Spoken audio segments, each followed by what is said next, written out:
Hey there, Dale. Well, good morning. Good morning to you. Happy Tuesday. Yes, I like Tuesdays. They're better than Mondays, Well, yeah, that's true. It's about 20% better than a Monday, so I will right? take that.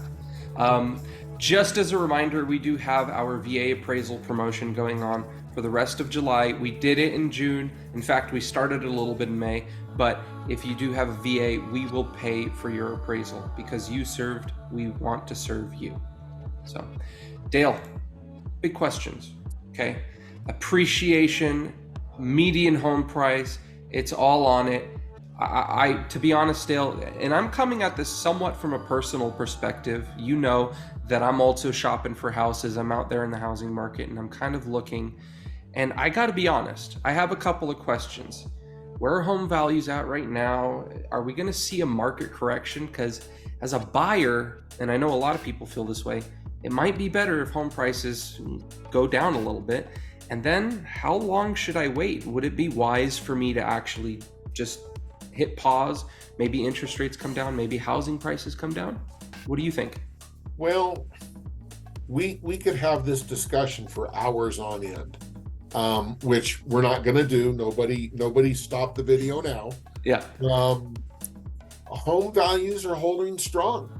And I have a theory, and I've told a lot of people this. Sellers refinanced 3, 4, 5 years ago at 2.5%. They have a very reasonable house payment now. So unless they get what they want, they're not going to sell. So that is helping keep home values strong, quite frankly. Yeah. Will there be a market correction? Well, everything corrects itself over time. But to be honest, the challenges that we had a decade ago, those don't exist anymore. Those kind of loans aren't being done anymore. People can afford their house payment. I don't think we're going to see a big swing in house prices going down. I just don't. So how long should you wait? As little time as possible. Yeah. And I got to be honest, there is one thing that I have seen that kind of makes me a little skeptical, and I hope you can explain it. Median home prices. I know we always say appreciation, but I looked at a chart for median home prices and it showed that it's actually either stagnant or maybe trickling down a little bit. So what's the difference between appreciation and median home price? So I'm really good at math. That's about the only thing I'm good at, math and loans, okay? So your average appreciation takes into account all homes, regardless of sale, status, condition, or anything else. The median value only accounts for homes that are on the market. Gotcha. When you have a lot of homes in the lower brackets that come onto the market, it drives the median value down. Median being the middle, the average. Yeah. Drives it down because you now have a lot of lower priced homes. So this Go this ahead. ties into what you were saying earlier, though, I think, and correct me if I'm wrong. Essentially, what you were saying is the people they bought or refinanced at the 2 or 3% interest rate, they have no interest in selling their homes. They're more likely to be stationary and hold on to that. So you're kind of alluding to the lower bracket homes that maybe didn't take advantage of such a thing. Right. And so now Gotcha. with those, I don't want to say flooding the market, but if you have 10 homes at 300,000 and one home at $1 million, your median value will be less than if you had one home at 300 and 10 at $1 million. Doesn't change the value or the appreciation of the market. It's Gotcha. just a mixture of what's available. Right. So the big takeaway then is appreciation is including absolutely everything that's not in the market and that is in the market, Yep. while median home value only accounts for what the market has. Correct. So it's kind of one of those questions then. with appreciation, what exactly is happening? And I know that since February of 2023, we have seen very consistent and very strong home appreciation numbers come in. As you can see, February, March, April, May, and we expect this for June, home prices just keep going up. And this is appreciation. And this is really important because let's take a scenario, a real life scenario, between a buyer that bought a $400,000 house in February and a buyer that waited until June. This is real life. These are actual interest rates. These are actual prices that took place, and it's using the actual appreciation figures that we've seen. And I mean, Dale, just take a look at this. A $400,000 house, 6.1% interest, 1940 was your principal, and in the life of the loan, it would have been roughly $700,000.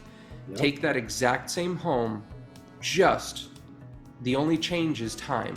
Appreciation brought it up to $420,000, and now the average interest rate is about 6.8%. So your monthly payment just went up $250 a month because you waited, what is that, 5 months? Yep. And now over the life of the loan, that's nearly $100,000. And that's the cost of waiting. That's the real life cost of waiting. And let's say, you know what, you don't buy into that appreciation thing, Dale. Even if it just was $400,000 in February or $400,000 in June, that interest rate did go up, and that's going to make it more expensive. Yep. And unfortunately, and not to get on a political tirade, but rates are a wild card. We all thought we'd see some rates coming down a little bit because inflation is coming down, but there are other factors in the market, and right now interest rates are staying steady in a bad way.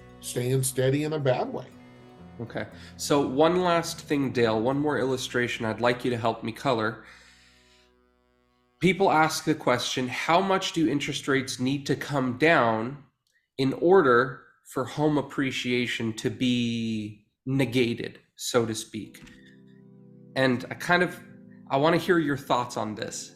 Well, you know, the reality is interest rates are interest rates. They're going to continue to change until we die. That's just how it works. Yeah. And as interest rates get better, and I believe they will in the future, people are going to refinance. So trying to figure out true costs is very difficult to do. But short version is, if you purchased it for $420 in June, and in order to make your payment $1940, the same as it was in February, interest rate would have to be about 5.5%, right? Yeah, 5.65, I believe. That basically you'd have to go 0.5% down from where it was in February of 23 in order to basically break even and undo what appreciation did. And interest rates typically don't go down that fast. No, not that fast. So it really paints the picture, the cost of waiting, and that it can impact quite a bit. We've seen it, we've said it. I can't remember how many videos we've made, Dale, about how it was a good time to buy a couple months ago. And now it's still a good time to buy because we're on that upward trajectory. Right. But we were really harping on it a couple months ago. And it was a better time. You mean it was a better time to buy 2 months ago? Yeah, for sure. 2 months ago. Yeah.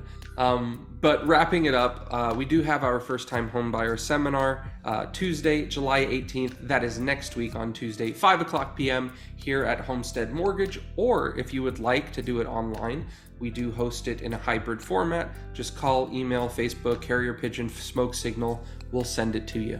Yeah. And then, of course, the credit education seminar, August 1st. If you've got clients that are credit challenged, we will teach them some of the tips and tricks how to get their credit score up. Yeah. Other than that, that's all we got for today's market update. Dale, I'll see you around. Have a great day. All right, take care. Bye.